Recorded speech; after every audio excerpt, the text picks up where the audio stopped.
ಹೇಳೋಕೆ ಹೋಗ್ಬೇಡಿ. ನಿಮ್ಮನ್ನ ಹಾಗೂ ನೀವು ಪ್ರೀತಿಸೋರ ನಡುವೆ ಏನೇ ನಡೆದಿದ್ರು, ಅದೊಂದು ಘಟನೆ ಆಗಲಿ, ಒಂದು ವಿಷಯ ಆಗಲಿ, ಒಂದು ಗಲಾಟೆ ಆಗಲಿ, ನಾಳೆ ಅದನ್ನು ನೀವು ರಿಪೇರಿ ಮಾಡ್ಕೊಂಡು ಹೋಗ್ತೀರಾ, ಈ ಸಂಬಂಧ ಅದಕ್ಕಿಂತ ದೊಡ್ಡದು, ಈ ಸಂಬಂಧ ನಿಮಗೆ ಬೇಕು, ಎಲ್ಲ ಸರಿ ಹೋಗುತ್ತೆ ಅನ್ನೋ ಒಂದು ಸಣ್ಣ ಹಿಂಟಿದ್ರು ಅದನ್ನು ಮೂರನೇವ್ರ ಹತ್ರ ಹೇಳೋಕೆ ಹೋಗ್ಬೇಡಿ. ಯೂಶಲಿ ಏನಾಗುತ್ತೆ, ಇಂತಹ ಸಂದರ್ಭಗಳಲ್ಲಿ ಸಾಂತ್ವನ ಬೇಕು ಅನ್ಸುತ್ತೆ, ವ್ಯಾಲಿಡೇಷನ್ ಬೇಕು ಅನ್ಸುತ್ತೆ, ನಾನು ಮಾಡಿರೋದು ತಪ್ಪಲ್ಲ, ನನ್ನ ಪರ್ಸ್ಪೆಕ್ಟಿವ್ ಸರಿ ಇದೆ ಅಂತ ತಿಳ್ಕೋಬೇಕು, ಕೇಳಿಸ್ಕೋಬೇಕು ಅಂತ ಅನ್ಸುತ್ತೆ. ಅದಕ್ಕೆ ಮೂರನೇವ್ರ ಹತ್ರ ಹೇಳ್ಬಿಡ್ತೀರಾ. ಆಮೇಲೆ ಹೇಳ್ತೀರಾ ಬೇರೆಯವ್ರಿಗೆ ಹೇಳ್ಬೇಡ ಅಂತ.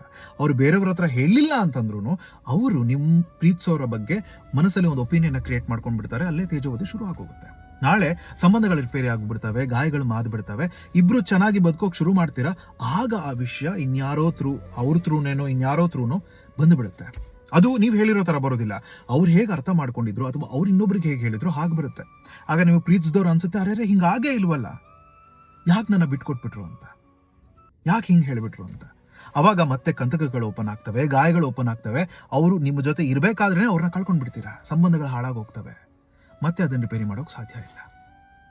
ಒಂದು ಕ್ಷಣದ ಸಾಂತ್ವನಕ್ಕೆ ಇರಬೇಕಾಗಿರೋ ರಿಲೇಶನ್ಶಿಪ್ ಬಗ್ಗೆ ನೀವು ಮೂರನೇವ್ರ ಹತ್ರ ಮಾತಾಡಬೇಕಾದ್ರೆ ಒಂದ್ಸರಿ ಯೋಚನೆ ಮಾಡಿ.